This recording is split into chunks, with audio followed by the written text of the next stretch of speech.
kanser, diabetes, sakit sa puso, atay, bato at naku, napakahabang listahan ng mga karamdamang nagpapaikli sa ating mga buhay at nagkakait ng pagkakataong mamuhay ng lubos.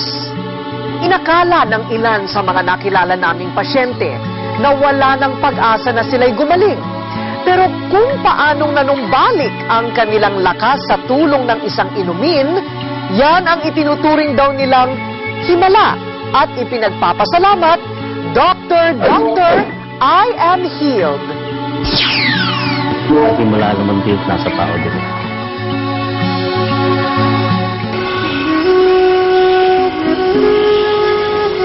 Nang nilikha ng Panginoon ang mundo, ito'y isa ng himala.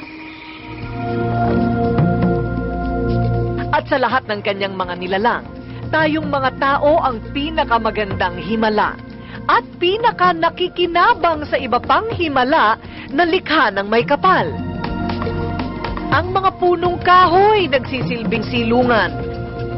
Ang yamang dagat hatid na may pagkain. At ang mga halamat prutas sa paglipas ng panahoy natuklasang nagpapainam ng kalusugan. Pilipinas ang isa sa mga bansa sa mundo na pinakamaraming halamang gamot. Meron siyang enzymes, meron siyang mga antioxidants, meron siyang mga minerals and vitamins na talagang nakakatulong sa pagpapagaling.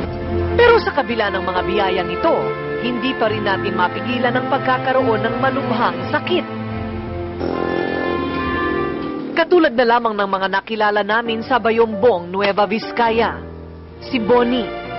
Sinong mag-aakala na siya'y 18 taong gulang na?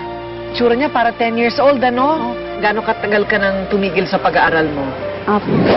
4 na taon? Anong sabi ng doktor sa inyo?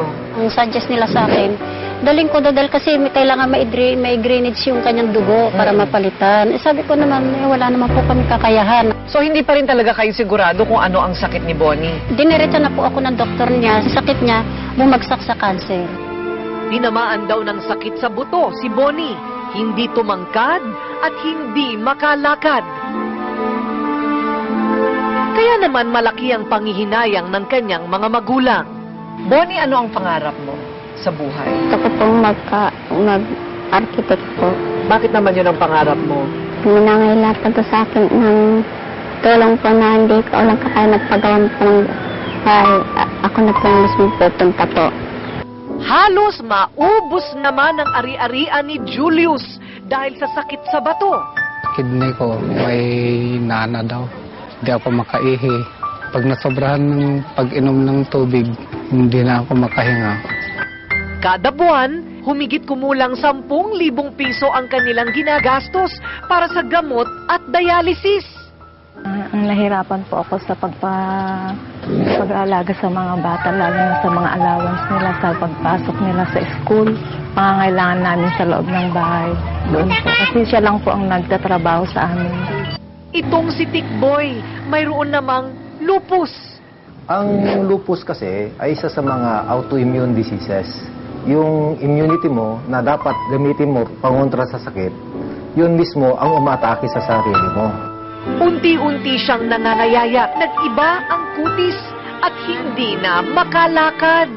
Anong nararamdaman mo ng mga panahon na yun? Nanana yung mga kamay ko na noon, ma'am. Saka dami kong iniinom na gamot noon, halos 14 na tableta. Bakit nagnanana yung kamay mo? Dito daw lumalabas yung mga dumi ng katawan ko. Sabi mo, tinaningan ka na? Ako ganun, tinaningan na ako noon. Tapos tumawag na sila ng mga magdadasal sa akin. Yun. Parang nawalan na ako ng pag-asang gumaling noon. Para sa mga kapuspalad dating kababayan dito sa Nueva Vizcaya, ay halos tanging himala na lamang ang kanilang inaabangan at inaasahan sa tuwing ang isa sa kanila ay magkakaroon ng malubhang karamdaman. Kamakailan lamang, isang grupo ng mga espesyalista ang dumayo para sila at ang halos 300 pa nilang kababayan ay tulungan. Bit-bit din nila ang pulang inumin na isa daw alternatibong produkto na makakatulong sa kanilang kalusugan. Ito rin ang pulang inumin na siya daw nakapagpaliit ng tiyan ng mga biktima ng schistosomiasis sa Trento, Agusan del Sur. Ang pangunahing function niya ay mag-cleansing. At saka isa pa po, nakakapag-provide din siya ng sustansya sa tao. Isang buwang regular na pag-inom ng nasabing inumin. Si Bonnie, naging magana kumain. Si Julius, naging madali ang pag-ihi. At si Tikboy, muli nang naghahanap buhay. Ang kamay o ano ba naman ang makikita mo dyan? Parang wala na yata ang nana ito. Wala na nga ma'am, magmula nung nag-take ako ng reduce, pag nagdudumi na ako, nag-normal na yung dumi ko. Dahil yan ang nakakatulong sa'yo, di yan ang itutuloy namin ibigay sa'yo. Tapos tanggapin mo ito, munting alalay lang ito galing sa wallet ko. Ha? Salamat. Okay. Mula nung uminom ka ba, ano ba ang naging pakiramdam mo? Maganda po yung kutis ko po na bumabalik po sa dati po. Itong buto niya po ito napakalaki, ma'am. Napakalaking ganyan. Pagka nakaupo siyang ganyan, hindi mo makikita na may daan siya dito. Opo, ma'am. Dati-dati hindi niya ito may galaw. Ngayon na ikumuyakoy niya ng gano'n. Ito po, regalo ko sa inyo. Ayan, painumin niyo siya. Thank you po. Medyo mahal, pero ayan, tsaka ito para sa kanya, oh. Kung ano kailangan niya. Kunin mo. Magpapagaling ka, ha? Opo. Bagamat may pagbabago na kay Bonnie, may nagmagandang loob na dalhin siya sa Maynila para ipasuri pa. Magandang balita at isa na namang himala, pwede pa daw malunasan ang kanyang sakit. Pag hindi pa sarado yung mga buto, there is a chance with growth factor injection na baka tatangkad pa siya. Ayon sa mga espesyalista, mahigit 60% ng iba't ibang sakit ay mula sa maduming bituka. Tama yun kasi lahat ng lumalabas na dumi doon, pag hindi yan nailabas, i-absorb yun ng mga ugat na nandun sa colon. So, iikot yun sa katawan natin.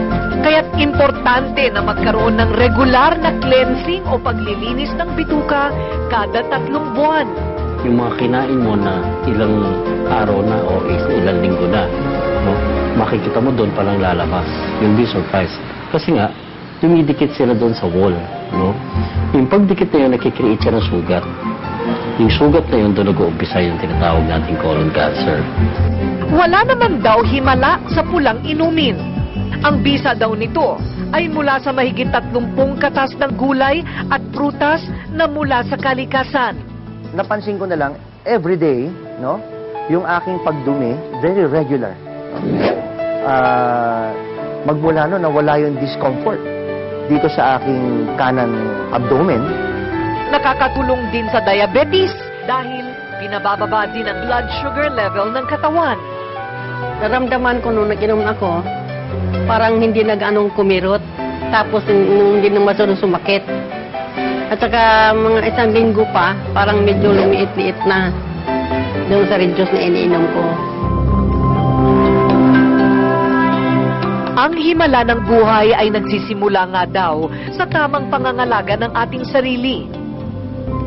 Hindi ba't ang ating katawan ay siyang templo ng ating kaluluwa? At bagamat ang ating buhay ay may hangganan habang tayo'y nasa lupa, pagkakataon nito para tayong gumawa ng tama at pagbuksan ng pinto sa langit. At magagawa lamang natin ito kung ang ating katawan ay nasa tama rin.